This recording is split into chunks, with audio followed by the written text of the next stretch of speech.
Hello, my friends. One of you asked me, what is our experience of food in the world of spirit? Do we have a relationship with food once we're out of our physical body?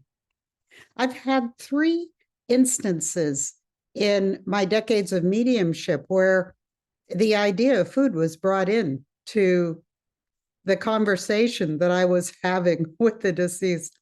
The first time it happened was with Beryl Markham. She wrote West with the Night, an incredible book.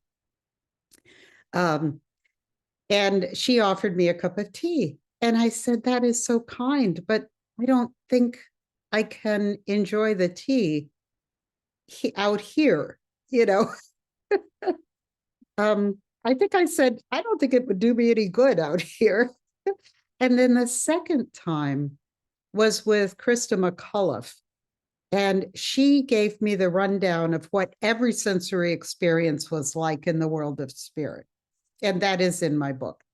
But she said about food was she said touch was actually the least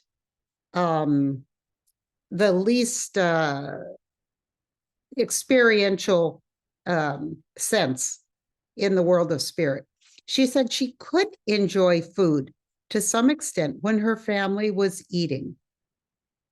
And the way she did this was, she said it also was smell. It was a combination between smell and taste. When her family was eating and she was near them, she could feel what they were feeling with the food, the taste, sensation, the satisfaction or the gratification of eating. But she said she wouldn't go around just hanging out at a pizza place, sensing the food experience of random strangers because she might pick up other things from them that she didn't want to pick up from. And the third time I encountered food in the world of spirit was I was working with the victims of a small airplane crash. There were 2 sisters, the grandparents and the sister's father. So there was 3 generations in this airplane. It was unbelievably tragic. And I was working with them one by one, just processing the trauma. And ironically, my husband, who's a funeral director, was caring for their remains, such as they were, because it burst into flame. And the grandmother also came to him in the funeral home when he was caring for the family. So let me get back to food. I was working with this one by one. One of the sisters was in really emotional condition. The other sister had somewhat accepted it. The grandmother was doing the best. The grandmother was ushering everybody in spirit. And as a thanks to me, it actually wasn't the last time that I had intersected, because the grandmother actually came to me when I was in a bad way over something, and I knew it was her just comforting me. But the last time I formally had mediumship with the group, the grandmother laid out a table of ham. I know there were salads, beautiful place setting. Their spiritual house, the location where they all were, was a house that no longer existed, but the family knew exactly what house it was. I guess it had been torn down for a development or something, but this beautiful house with the china, but the crowning glory of this meal was her special coconut cake. And it was about like this high.